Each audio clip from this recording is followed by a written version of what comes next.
So that said, those are kind of our 5 main secrets. I'm just going to walk through right now the so-called order of operations about how to set up your dream marketing-driven funnel.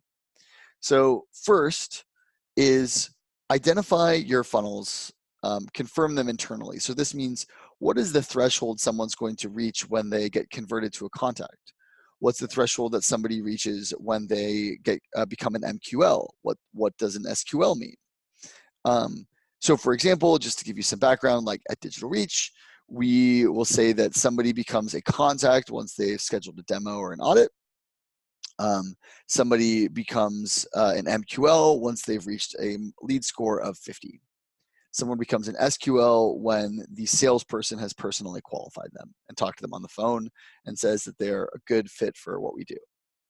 So once that's set up, then set up your CRM to support those funnels. That's kind of like the most important role of the CRM is to manage your funnel.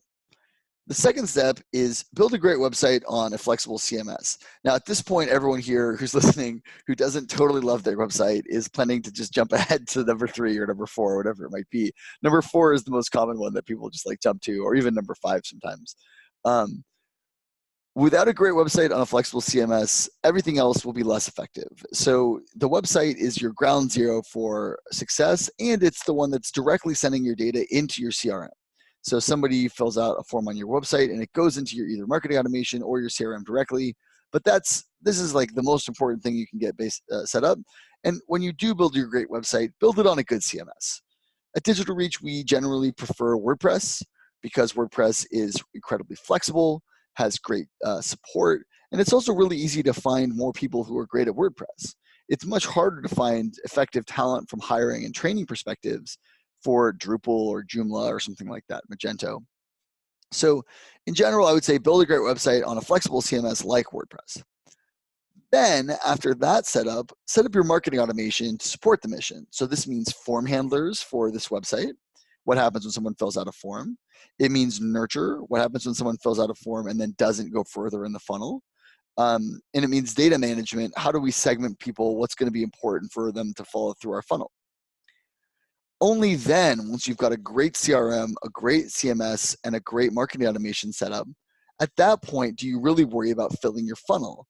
I know this is a little bit dreamland because you're going to be graded on how well you fill the funnel, but the funnel is going to be a lot more easy to fill if you've got a great website and a great CRM and a great marketing automation experience. Your funnel is just going to be more effective. You're going to get more leads, and those leads are going to turn into opportunities more often.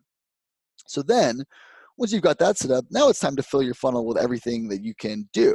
So this means organic, this means ads, this means email, this means social, this means driving referrals.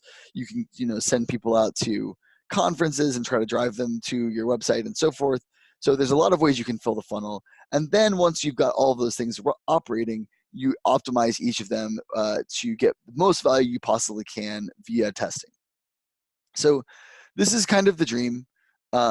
But oftentimes people get sort of out of sorts here, out of order. But the reason why I put this at the top is your CRM is the base of all of your marketing and sales efforts. This is where you keep all of the data, and today's marketer and today's salesperson are data driven. So this is the order of operations that I go through when setting up a new marketing and sales organization. See where you are in this and try not to skip steps. You're probably better off building a great website than you are just dumping more money on ads. In the near term, sure, you get more money from ads, but in the long term, those ads are just going to be way more effective. You're going to have a better cost per click, a better cost per acquisition, and you're going to make more money on the whole. And then the optimization is things like running CRO, running A/B testing, implementing heat mapping, adding chat bots and services like that, doing personalization, and sort of more targeted segmentation.